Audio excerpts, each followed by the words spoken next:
Hi everyone, मैं हूं शिवांगी और मैं आप सभी का स्वागत करती हूं अपने चैनल क्लासी भव में। तो आज मैं आपसे शेयर करने जा रही हूं बेहद रिफ्रेशिंग और सुपर टेस्टी ऑरेंज केक की रेसिपी फ्रॉस्टिंग के साथ। और इस केक की खास बात ये है कि ये केक हम कम्प्लीटली रेडी करेंगे फ्रेश ऑरेंजेस से, यानी कि इसकी प्रिपरेशन में कोई whipped cream, egg, oven, essence, vinegar वगैरह यूज नहीं करेंगे हम, और बहुत ही ज़्यादा अमेजिंग केक बनके रेडी होगा। तो शुरू करते हैं इसे बनाना। और अगर अभी तक आपने मेरा चैनल सब्सक्राइब नहीं किया है तो जल्दी से सब्सक्राइब करें मेरे चैनल क्लासी भव को तुरंत नीचे दिए हुए सब्सक्राइब बटन पे क्लिक करके। तो केक बनाने के लिए मैंने सबसे पहले ले लिया है एक 6 इंच का केक टिन, और इसे हम ऑयल से बिल्कुल अच्छे से ग्रीस कर लेंगे हर तरफ से। इस टिन में अब मैं डाल रही हूँ एक बटर पेपर, और इस बटर पेपर को भी हम एकदम अच्छे से ग्रीस कर लेंगे ऑयल से। अगर आपके पास बटर पेपर नहीं है तो आप इसके बजाय केक टिन को ग्रीस करने के बाद मैदे से डस्ट कर लें, उससे भी केक बेक होने के बाद अच्छे से निकल आएगा। और ये तैयार हो गया हमारा केक टिन, इसे रख लेंगे साइड में। तो केक बेक करने के लिए एक कढ़ाई मैंने रख ली है गैस पे, इसमें हम रखेंगे एक वायर स्टैंड, और अब इसे एक लिड से कवर करके मीडियम आंच में करीब 10 मिनट तक प्रीहीट होने देंगे। तो अब हम क्योंकि बनाने जा रहे हैं ऑरेंज केक, तो अभी मैंने ले लिया है एक मीडियम साइज का ऑरेंज, और अभी हमें इससे ऑरेंज जेस्ट तैयार करने हैं, यानी कि हम ले लेंगे एक कद्दूकस और ऑरेंज को इस तरह से कद्दूकस कर लेंगे। और इसे कद्दूकस करते हुए हमें एक चीज़ का ध्यान रखना है कि ऑरेंज का केवल ऑरेंज वाला पोर्शन हमें कद्दूकस करना है, इसके अंदर का जो वाइट पोर्शन होता है उसे नहीं हमें कद्दूकस करना है, क्योंकि वो कड़वा होता है। और ये देखिए ऑरेंज के छिलके कद्दूकस होके ये ऑरेंज जेस्ट हमें मिल गया है, और हमारा ऑरेंज अभी बचा हुआ है। तो ऑरेंज जेस्ट को हम रख लेंगे अभी साइड में, और ये जो हमारा ऑरेंज बचा हुआ है इसे काट के हम इसका रस निकाल लेंगे एक बोल में। इस ऑरेंज जूस को अभी हम छान लेंगे, और ये देखिए करीब 1/4 कप जूस निकल के तैयार हुआ है। तो अब हमने ले लिया है एक मिक्सिंग बोल, इसमें हम डालेंगे अपना ये ऑरेंज जूस। इसमें मैं ऐड कर रही हूँ आधा कप पिसी हुई शक्कर और 1/4 कप कुकिंग ऑयल। और अब इन सारी चीज़ों को हम एकदम अच्छे से मिक्स कर लेंगे साथ में करीब 3 से 4 मिनट तक। ये सारी चीज़ें बिल्कुल अच्छे से मिक्स हो चुकी हैं। इस बोल पे अब मैंने रख ली एक छन्नी, इसमें मैं डाल रही हूँ 1 कप या फिर 120 ग्राम मैदा, 1/4 कप मिल्क पाउडर।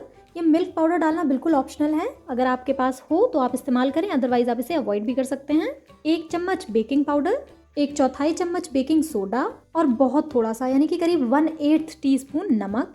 और अब इन सारी चीज़ों को हम बोल में छान लेंगे। अब ड्राई इंग्रेडिएंट्स और वेट इंग्रेडिएंट्स को हम साथ में अच्छे से मिक्स कर लेंगे। और ये देखिए मिक्स करते करते मिक्सचर काफ़ी गाढ़ा हो गया है, तो इसमें अभी मैं ऐड कर रही हूँ 1/4 कप दूध। ये दूध नॉर्मल रूम टेम्परेचर पे है। और अब दूध ऐड करके हम सारी चीज़ों का एकदम लम्प फ्री और स्मूथ बैटर तैयार कर लेंगे। और इन चीज़ों की मिक्सिंग के दौरान हम इसमें ऐड कर लेंगे लेमन जेस्ट जो हमने निकाल के रखा था। और अब इन सारी चीज़ों को मिक्स करके हम एकदम स्मूथ बैटर तैयार कर लेंगे। और ये देखिए एकदम स्मूथ बैटर बनके तैयार हो चुका है। इस बैटर को अब हम ट्रांसफ़र कर लेंगे केक टिन में, और अब हम केक टिन को टैप कर लेंगे सो दैट इसका बैटर बिल्कुल बराबर हो जाए। और अब ये बिल्कुल तैयार है बेकिंग के लिए।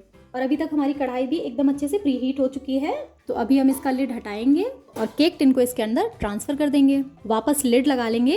अब हम इस केक को बेक कर लेंगे करीब 45 से 50 मिनट तक लो फ्लेम पे। और अगर आप इसे बेक करना चाहते हैं कन्वेक्शन या अवन में, तो इसके लिए 180 डिग्री पे प्रीहीट करके अवन को आप इसे 40 to 45 मिनट्स के लिए बेक कर लें। एग्जैक्टली 50 मिनट हो गए हैं, और अब हम गैस ऑफ कर देंगे और केक चेक कर लेंगे। एंड लुक एट दिस, क्या बढ़िया फूला है केक। और अब मैंने ले ली है एक टूथपिक, और इसे सेंटर में प्रिक करके हम केक चेक करेंगे। और ये देखिए एकदम क्लीन बाहर आई है टूथपिक, इसका मतलब है हमारा केक बिल्कुल परफेक्टली पक चुका है। तो अब हम इस केक को ठंडा हो जाने देंगे, और अब हम करेंगे ऑरेंज फ्रॉस्टिंग बनाने की तैयारी। तो इसके लिए मैंने ले लिए हैं 3 बड़े साइज़ के ऑरेंजेस, और अब इन सब का हमें जूस निकाल लेना है। और मैं हाथ से ही ऑरेंज जूस स्क्वीज़ कर ले रही हूँ, कोई जूसर का यूज़ नहीं कर रहे हैं हम यहाँ। और ये हमारा निकला है जूस। और अब मैं इसमें करीब आधा चम्मच नींबू का रस डाल रही हूँ। इसमें नींबू का रस डालने से इसका टेस्ट बहुत ज़्यादा रिफ्रेशिंग हो जाता है। इस जूस को अब हमें छान लेना है। और ये देखिए 1 कप से थोड़ा सा ज़्यादा जूस बनके रेडी हुआ है। इस जूस को अब मैं ट्रांसफ़र कर दे रही हूँ एक पैन में। इसमें मैं डाल रही हूँ 1/2 कप शक्कर, ये नॉर्मल शक्कर है, पिसी हुई शक्कर नहीं है, और 3 बड़ा चम्मच कॉर्नफ्लावर। और इन सारी चीज़ों को अब हम साथ में मिक्स कर लेंगे और शक्कर को हम घोल लेंगे ना। इस मिक्सचर में आप शक्कर कितनी डालते हैं ये ऑरेंज जूस की मिठास पे भी डिपेंड करता है। अगर ऑरेंजेस बहुत ज़्यादा मीठे हैं तो आप कम शक्कर डालिए, और अगर बिल्कुल भी मीठे नहीं है तो आपको शक्कर ज़्यादा डालनी पड़ेगी। और इस मिक्सचर की शक्कर एकदम अच्छे से घुल चुकी है।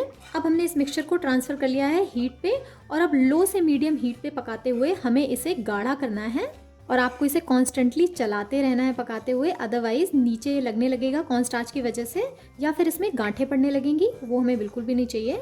और इसे पकाते हुए मैं इसमें 2 बूंदें लिक्विड ऑरेंज कलर की भी ऐड कर रही हूँ। ये ऐड करना बिल्कुल ऑप्शनल है, लेकिन इसे ऐड करने से कलर बहुत ही अच्छा आ जाता है ना। यहाँ पे मैं आपको एक इम्पॉर्टेंट चीज़ बताती चलूँ, यहाँ पे हम फ्रेश ऑरेंजेस से ही केक और केक की फ्रॉस्टिंग दोनों बनाने जा रहे हैं। तो इसलिए जब आप रेसिपी बनाने चले तभी तुरंत जूस बनाएं और उसे रेसिपी में यूज़ करें। पहले से फ्रेश ऑरेंज का जूस बना के रख के आगे नहीं इस्तेमाल करना है, क्योंकि ये बिटर हो जाता है, यानी कि कड़वा हो जाता है पहले से रखने से।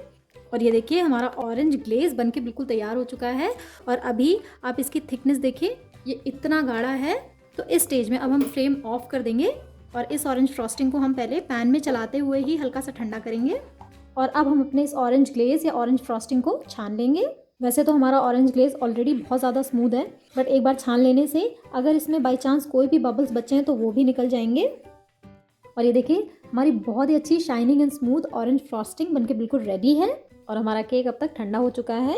तो सबसे पहले हम इसको एजेस से अलग कर लेंगे और अब हम इसे एक प्लेट पे निकाल लेंगे लाइक दिस। इसका बटर पेपर हम हटा लेंगे और केक को सीधा कर लेंगे। और अब मैं सबसे पहले आपको दिखाती हूँ कि ये केक कितना स्पॉन्जी बना है। ये देखिए ना, अभी मुझे एकदम फ्लैट बेस चाहिए टॉप पे, इसलिए मैंने उल्टा रख लिया है केक को। और केक को एकदम अच्छे से हम मॉइस्ट कर लेंगे शुगर सिरप यानी कि मीठा पानी इसके ऊपर डालकर। एंड गाइस मैंने इस केक पे शुगर सिरप अच्छे से फैला लिया है, but I am so sorry, मैं ये रिकॉर्ड करना भूल गई थी, सो वो वीडियो अटैच नहीं है यहाँ पे। और साथ ही हम ले लेंगे ऑरेंज वाली फ्रॉस्टिंग जो हमने बना के रखी थी और इस फ्रॉस्टिंग को हम केक के ऊपर फैला देंगे। और ये देखिए फ्रॉस्टिंग तो हमने फैला ली है टॉप पे। अब हम लेंगे बची हुई ऑरेंज की फ्रॉस्टिंग और इसे हम स्टार शेप वाले नोजल कोन में ट्रांसफ़र कर लेंगे। और अब इस कोन से मैं केक पे ऑरेंज रोजेस बना लूँगी और इस केक और ऑरेंज फ्रॉस्टिंग की इतनी रिफ्रेशिंग और प्यारी खुशबू आ रही है। और अब मैंने ले ली है ये ग्रीन क्रीम और इस क्रीम से मैं केक पे पत्तियाँ जैसी बना लूँगी। और अगर आपके पास ये ग्रीन वाली क्रीम नहीं है तो आप इसकी बजाय कोई भी एडिबल लीफ यूज़ कर सकते हैं, जैसे कि तुलसी की पत्ती, मिंट की, पुदीने की पत्ती, या इस तरह के ये छोटे वाले जो लेमन्स आते हैं गमले पे उसकी पत्तियां हैं, इनका भी इस्तेमाल आप कर सकते हैं डेकोरेशन के लिए। ये देखें। और अब फाइनली मैं इस पर कुछ एक सिल्वर बॉल भी डाल ले रही हूँ। और अब मैंने ले ली थोड़ी सी और बची हुई ऑरेंज फ्रॉस्टिंग और इससे हम केक में ड्रिप्स बना लेंगे। और ये देखिए हमारे सारे ड्रिप्स भी बनके तैयार हो चुके हैं और बिल्कुल रेडी है हमारा ऑरेंज केक सर्व करने के लिए। बहुत ही ज़्यादा सुंदर केक लग रहा है और कहीं ज़्यादा रिफ्रेशिंग और टेस्टी है ये खाने में। तो आप भी प्लीज़ ज़रूर ट्राई कीजिएगा इसे बनाना। Thank you so much for watching. Happy cooking.